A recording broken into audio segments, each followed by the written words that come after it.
Okay friends, this is Caleb Warnock, and I want to do another watercolor quilt with, of course, 100% natural botanical paint. And I'm thinking, in another video I recently made the life-size wooden reindeer and I painted with the walnut, and this is leftover walnut. And I've got this rust that I've used in a couple, and I still have a dying poinsettia leaf here, and I've got a couple of other poinsettia leaves. I mean, there are 2 poinsettia plants here. So I thought maybe I would try to make a tartan kind of quilt out of these. What do you think? Do you think this is crazy? It is a little crazy. Even I admit it's a little crazy. I would like, this walnut needs a little sieving. It's still got bumps and lumps in it, which I don't want in it. I prefer to sieve with craft felt, but if I can't find it. I had a whole roll of it, and I teach this botanical paints, pigments, and dyes class at the local university, and in the last class that I taught, I gave them my craft felt because we were making botanical ink pads, and so maybe I just don't have any, and maybe that's why I can't find it. So this is a piece of voile fabric, and I have just poured this through here, and see how much of the sort of gunk it has captured, but it has let through some really nice paint here. Now's the scary part. I'm going to take some of this, and I'm supposing that this is going to give us, well, I thought the brown might be stronger than that, and I didn't want it to be too strong, and I wasn't sure if I needed to dilute it with water or what. And I think it actually is good the way it is. And I'm just using all this is water that had walnut hulls boiled in it. That's all it is. There's nothing else in here. Okay, I like that. I just realized that for some reason I'm missing a little bit of tape right there, and I did not paint all the way to that edge. Oh, I guess that's covered anyway, so that didn't matter. Alright, and now I'm thinking what I want to do is also paint the same color on this stripe, only on this stripe or the other stripe, do 2 or 3 layers, and just do 1 layer on that one stripe. So maybe I'll do 2 or 3 layers on the top, and do just 1 layer on the bottom. See, that is just beautiful brown. What I need to do is sieve the entire thing out and then just let this dry, and then put it in a little jar, and I can use it whenever I want. Alright, I used the blow dryer, and now I'm going to put second coat on this top, and I'm going to do second coat on here. And should I do another coat on here or just leave it? So I think we're going to need 3 coats. Okay, we are going in for a 3rd coat. I've dried it with the hair dryer again. My wife said I'm not allowed to use her hair dryer to do my art, and I had to go buy my own. So I have a hair dryer that is just for art. I think I'm going to do a fourth coat. I think maybe I'll just use up all this brown paint. I would like it a little darker than it's going. Apparently there's still quite a bit of water in this walnut paint. I'm going to clean this up. I have not fully decided all the colors that I'm going to use in this watercolor quilt, but I think we're done with the walnut, so I took it away. And I just realized there's a little bit more cleanup to do right there. And then I want to, somewhere I had,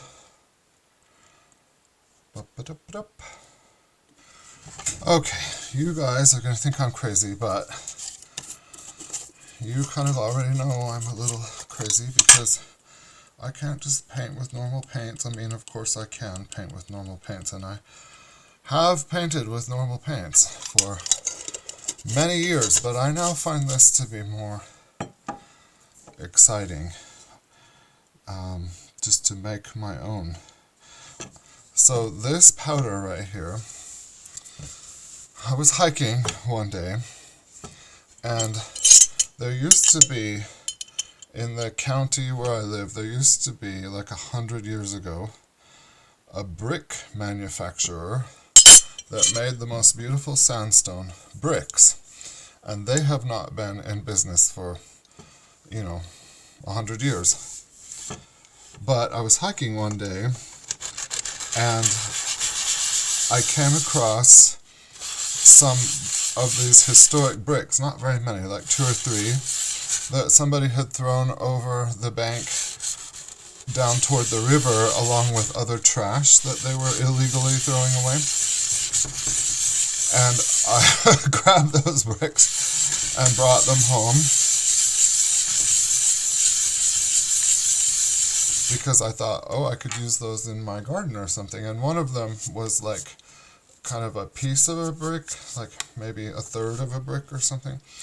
And it was crumbling a little bit in my hand, and so I thought, I could make paint out of this because I have a mano and a metate. And, I mean, not a a mano and a metate is what are the stones that the Native Americans used to use to grind pigment.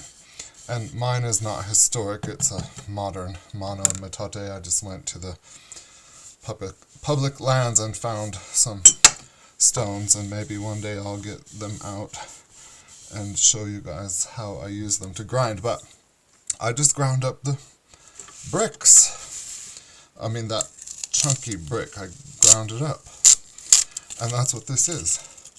And it is a beautiful sandstone color. And so I've had it for a long time, years, and I pull it out now and again and paint with it and really enjoy it. And so I thought, since I'm doing this kind of in tones of brown, this is a warm tone of brown, and I want to use it, so here I am. So I've just taken this off, and I'm going to go ahead, I took this off and then I forgot to put it back on because it has to go on the edge, because we don't want any of this paint getting on this part that is already painted. And then I'm just using my finger to seal that edge down. And now I can paint with impunity, and I don't have to worry that I'm ruining that other line that is on there. So this is the color from the brick, and because it is made out of brick, and that's all that's in it, is just ground up brick, I did add a little glare, although if I recall correctly that's not actually necessary, but just in case, I used a little bit of glare. Alright, I used the blow dryer on that.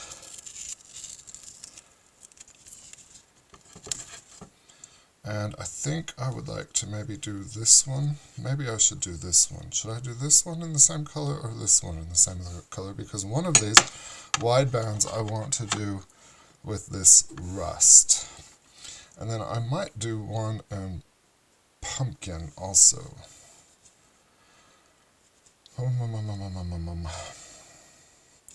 Let's do it alternating. Oh, I can't pull that off. Well, I just did pull it off. We're going to have to put this back on here. It was overlapping a little bit, so I'm going to have to move this over here to see if I can if I can see this well enough. Smooth that down. Now I should be able to pull this off. I always try to save the tape because I always think I'm going to use it again, and sometimes I do and sometimes I don't. And I don't have a ton of paint left, and so I'm probably just going to have to try to carefully paint. I need a touch of water. That was probably too much water. I'm just going to paint in the bands where it's exposed and not waste any paint over the top of the tape, because that's not going to end up on the paper anyway.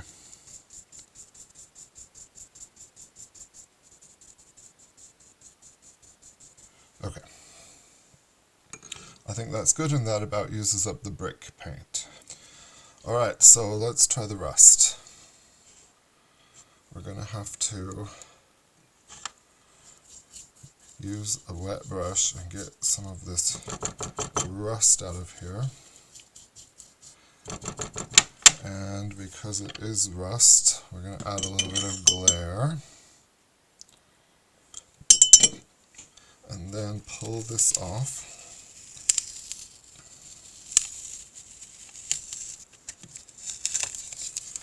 And put it back on over the adjacent paint. And seal it down. And then take one of these other pieces that I just took off and put it over the paint on the other side. And seal it down. And now we can mix this rust that, if you've seen some of my other videos, you know I made this rust by boiling rusted canning jar rings on the stove. And I think it makes really great paint. Okay, I think that's good enough right there. Okay, I started taking the tape off and realized I had forgotten to turn the camera back on, so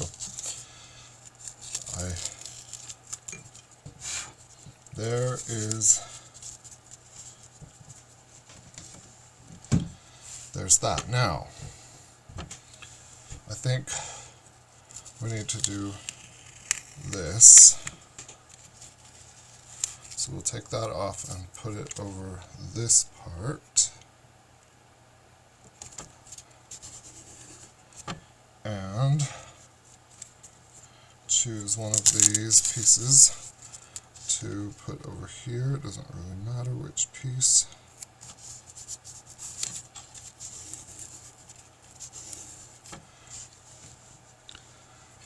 And I guess while we're at it, I might as well pull this off.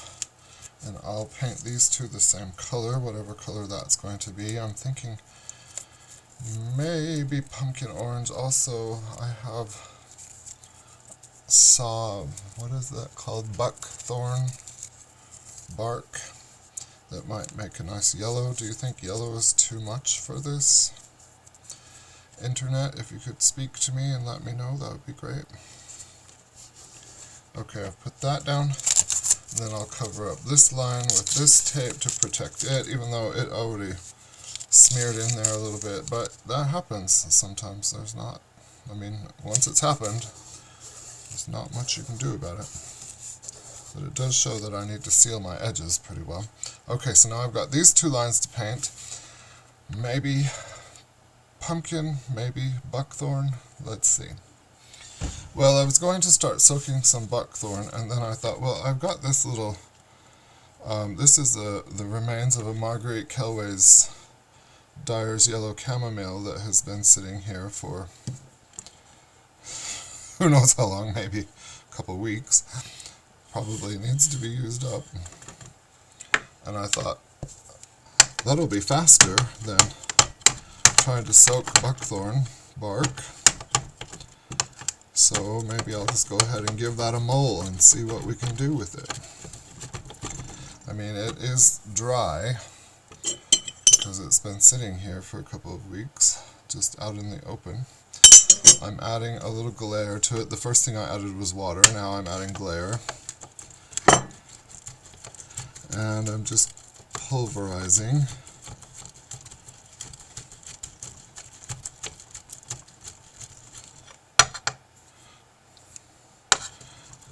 And there is some yellow coming out. I think I need to pulverize a little more. This is called mulling. This is a glass muller. And if you are new to this channel, you can get all of this on Amazon.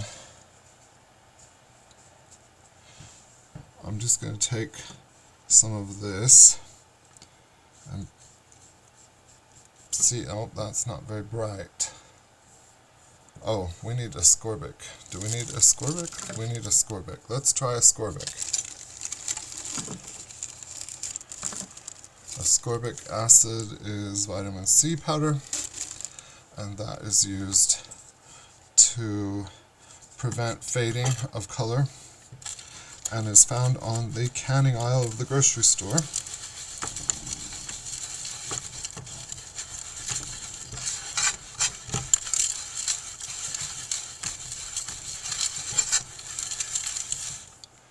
Okay, I might need to still, that's the sepal petals of the flower, which we don't actually care about. The yellow petals have all been ground up now. I think we need a little more glare. There's 2 more drops of glare.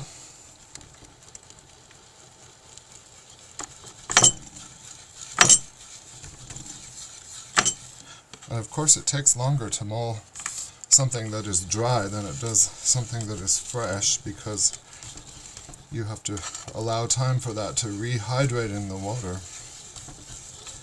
So if these were fresh petals, we'd be done by now. But they're not. But I think we're pretty close here. Let's wipe this off. I hate to even set it down. Okay, let's try it and see what happens.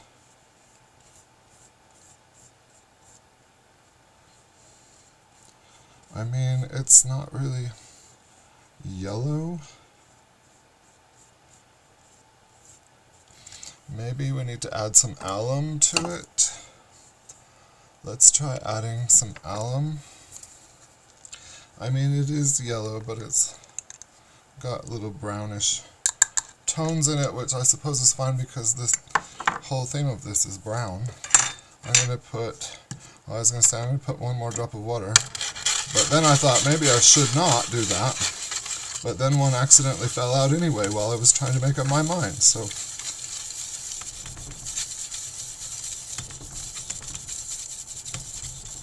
I mean, water is just going to dilute the color, and I'm trying to make the color stronger. I do think that alum made that more yellow. I always wipe the muller immediately. And let's try painting some of this on here and see if this makes any difference. And then I'll do it over here also.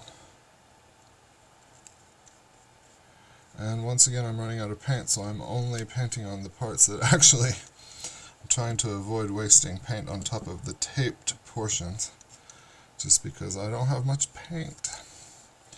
Okay, well, that's definitely brighter over here than it was over here. So that means our alum did work. the part that just had alum and ascorbic in it instead of the original color has worked nice, is definitely brighter. So I think you guys can even see that on the camera.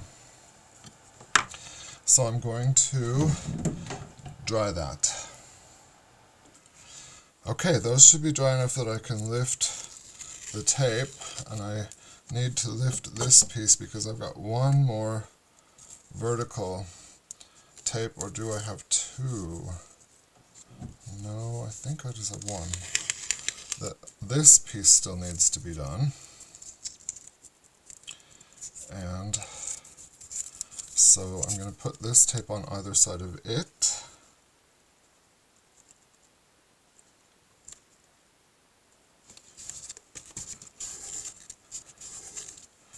And I'll put this one on the other side, and then our existing painted colors will be protected, and we can put something on here. This is a very thin little band, and I think what I would like to do is the poinsettia. So, and this time I think that's not, it's not very much poinsettia, but I think what I would like to do is, we've made lots of colors with poinsettia, but I think this time we should do, normally we're doing citric, I think we should do alum and cream of tartar together and see what that results in. We're going to have to put only the tiniest amount of alum and cream of tartar because we only have the tiniest little bit of a leaf in there.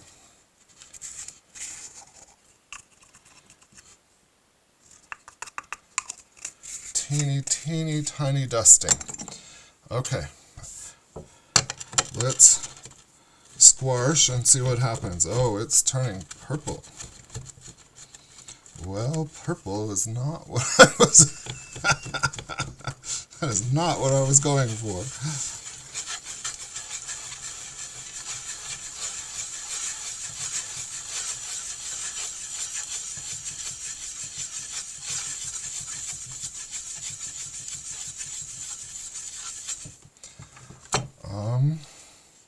I can't decide if I should use this purple or if I should add citric acid to it and force it to go red.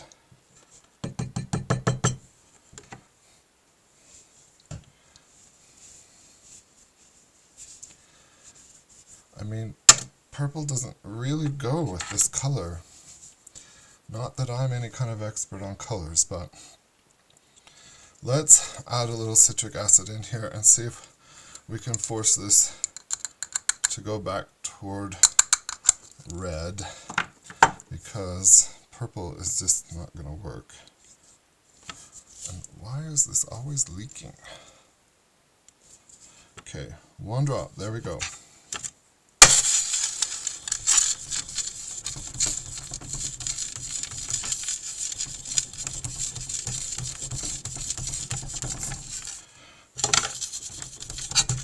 Okay, that's made that go red. Excellent. Almost too red. Like, oh, there was purple on the back of here. Oh, for heaven's sake. Okay, I'm going to wipe this off, and I'm going to use the brush, and I'm going to take some of this and just paint it, and it is coming off pink, which is also not what I wanted. And so, to save that, I think we're going to have to dry it and try to put another layer on. Okay, I put 3 layers on, and it is still somewhat pink, but at least it is a little darker than it was. Because pink is not what I was trying to do. But, oh well, it's what I did. Alright, and we can take these off from around the yellow. And that I will probably keep, and that's probably time to throw away. Okay, well, again, just with botanical paints, You sometimes just get what you get. Alright, and so I'm confused about this piece right here. Why is this even on here? I'm going to paint on this side of this because it seems like that's what I meant to do.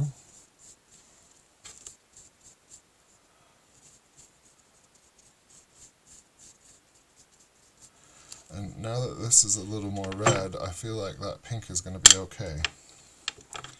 Or maybe I'm just being lazy. People are going to think, why was he using that bizarre combination of colors? Well, sometimes you just have what Mother Nature gives you. Alright. Now, this, I'm wondering, should I just leave that white? I'm kind of tempted to leave that white. I mean, why not leave that white? Okay, I'm going to leave it white. Which means that I'm going to take this off.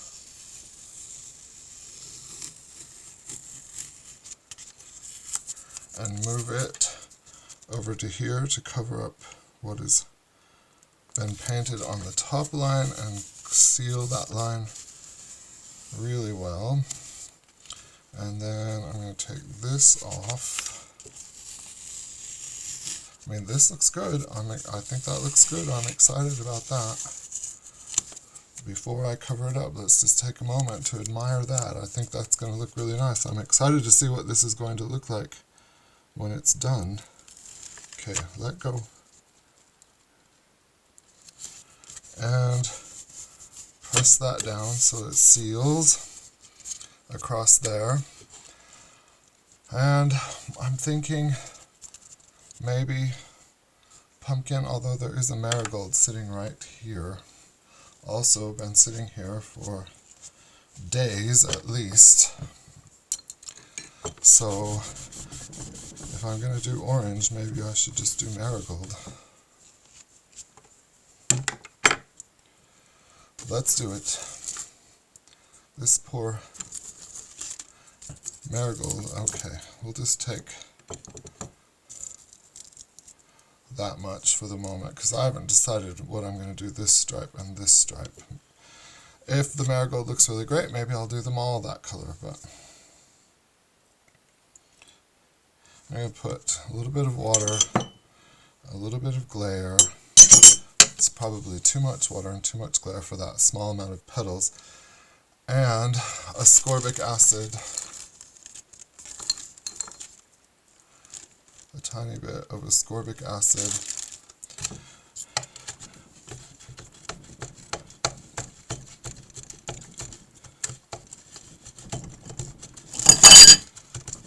And things are falling. I'm shaking the whole little studio table.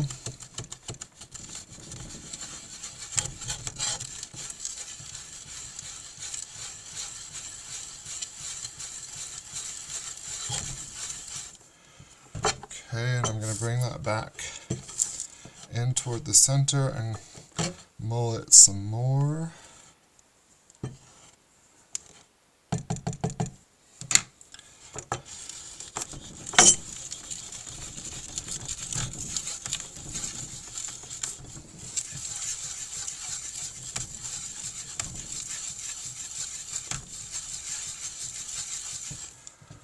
And I don't know, this seems kind of dry. Well, those petals were dry. I thought maybe I put too much water in there, but I'm adding more glare and mulling a little more. And that's probably sufficient.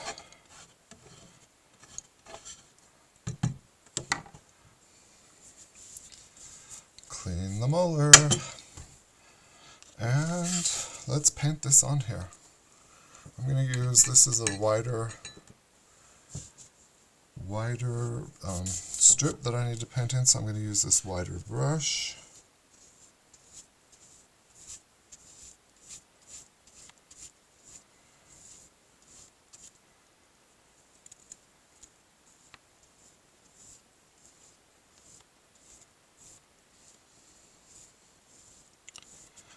And I don't hate that, so I'm thinking maybe I will just go ahead and do that over here too, in which case I will need to seal this down and pull this one.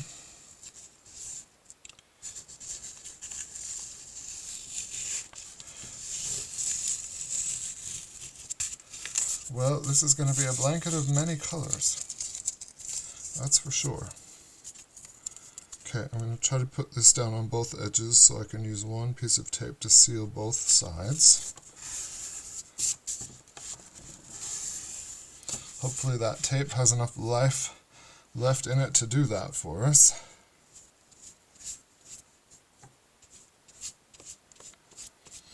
The more times you hit that tape with the blow dryer, the more brittle it becomes.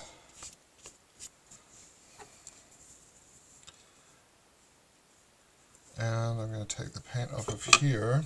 I'm going to hit this with the blow dryer really quick. Okay, and I'm going to leave the middle one, but I want to try to do another layer on this top one to make it darker, but I don't know if it's working.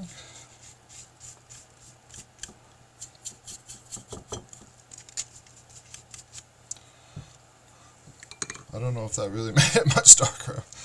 Maybe a little bit darker. Maybe a little bit darker. And then I'm going to take this piece off of here and uncurl and use it to cover this little band of colors.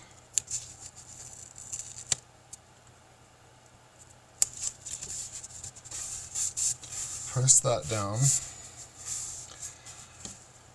And I have this avocado pit pigment. It is so pretty, but I just know from experience that it is horrible to work with.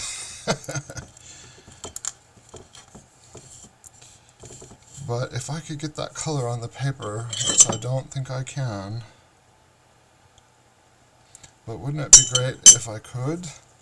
It's just sitting here taunting me, this beautiful bowl of, that is avocado pit that was chopped into pieces and then boiled in water and then allowed to air dry until it formed these flakes.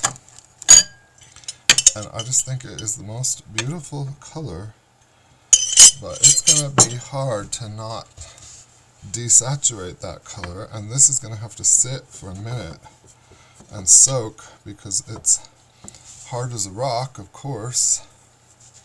And if that does not work, then maybe I will add some of this. I still have a little bit of the poinsettia, and maybe I will add some of that in there. But first, let's just see. We could overpaint it with this if I really hate this. But let's see how this goes first. Okay, this avocado is being its usual horrible self to work with, and so I'm going to go ahead and I'm not going to wipe this away. I'm going to keep the avocado, but I'm going to add in this. However, when I crush this, it's going to start to turn purple, so to prevent that, I'm just going to put plain cream of tartar on here with no alum, with no citric acid, with no ascorbic acid, although ascorbic acid might not be a terrible addition. And I'm going to put a couple, that was about 4 drops of water. Let's see what happens. Well, I'm liking that color. I am liking that color. It's kind of a deep red.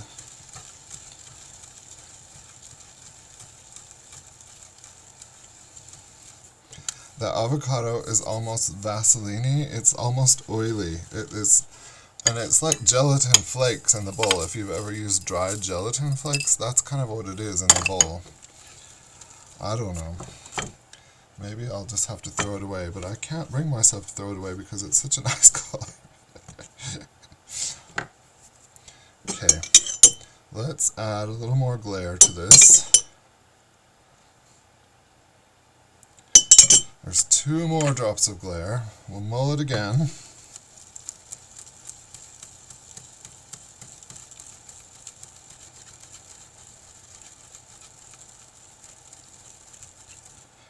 And see what that gives us.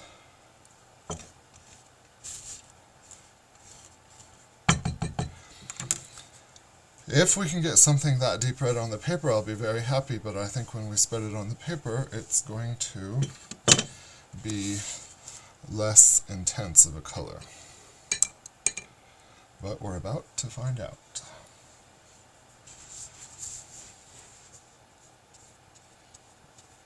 Well, that's not as bad as I thought. It is an interesting color. My brush was I tried to dry my brush out, but apparently I didn't do a very good job of it. So I'm going to dry this and hit it with another coat. Okay, here goes nothing. It'd be great if I could get it to stay that color right there, and if I put enough of this on here, I'll bet it maybe will. I'm going to have to dry it probably pretty fast, because the faster you dry it, the more it stays the color that it is. That's not true of every botanical paint, but I'll bet you it's true of this one. So I'm going to have to work fast because I like that color right there. I like it a lot. Okay, and I can tell that we did get avocado in there because this has turned kind of satiny. This whole color strip has turned satiny, which is fine. There's nothing wrong with that, but that's just avocado. It's the gelatin, sort of gelatin quality of the avocado pit. When you boil it, it turns very viscous. And so I think that's totally fine. It's just interesting. Okay, and now we could rip all of these off, but I'm thinking I want this to be just a little darker. And I'm trying to think, should I hit that with a little rust, or should I hit it with a little of the brick? Rust, brick. I mean, the rust is more in the same color family, I guess. So I guess we'll hit it with rust. And I don't know that I totally want to, like, just completely cover it, because I still want some of that background orange, and I'm only going to do this to the top. This one I'm going to leave as it is. So let's, oh wow, okay, I really like that. Maybe I will do that to this one also, because that turned out really well. I'm going to hit that with the blow dryer. Okay, I really like that, and I'm resisting the temptation to do that same thing to this because I like that so much. But I'm trying to talk myself out of it. I think I should leave it like that. I was going to tell you guys that my grandkids, 2 of my granddaughters, came running in here today, and they hadn't seen this new studio yet, and they were looking at it, and then they go, "Are you filming YouTube videos?" They knew exactly what was going on here. Isn't that funny? I said, "Yes, I am." Okay, here's the big reveal. We're going to just take all the rest of this tape off of here and see what kind of crazy botanical watercolor quilt we have made.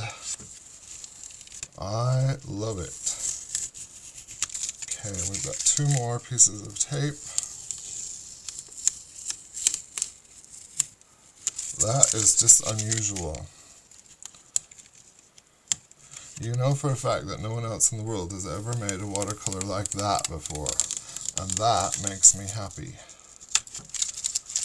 I love it.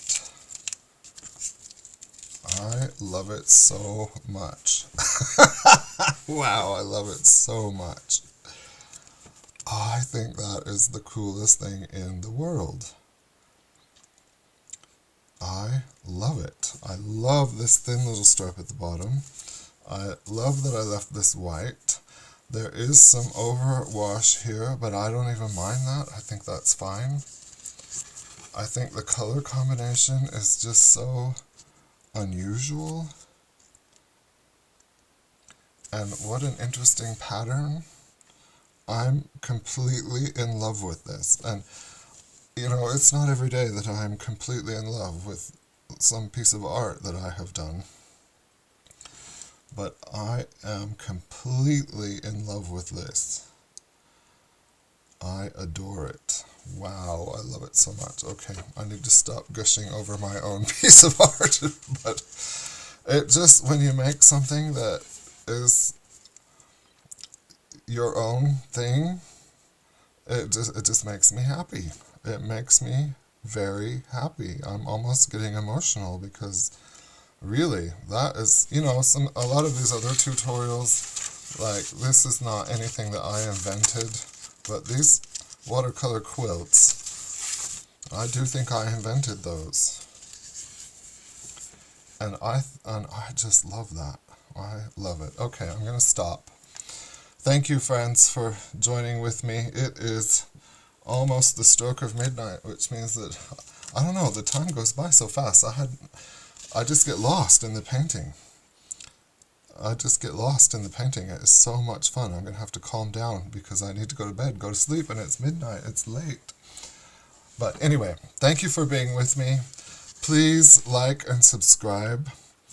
The algorithm will let other people see this video. I appreciate everyone who takes the time to watch these videos and like and subscribe and be supportive. It means a lot to me. The people, all of you who are being supportive of this, it really means a lot to me. Thank you so much, and I'll see you in the next video.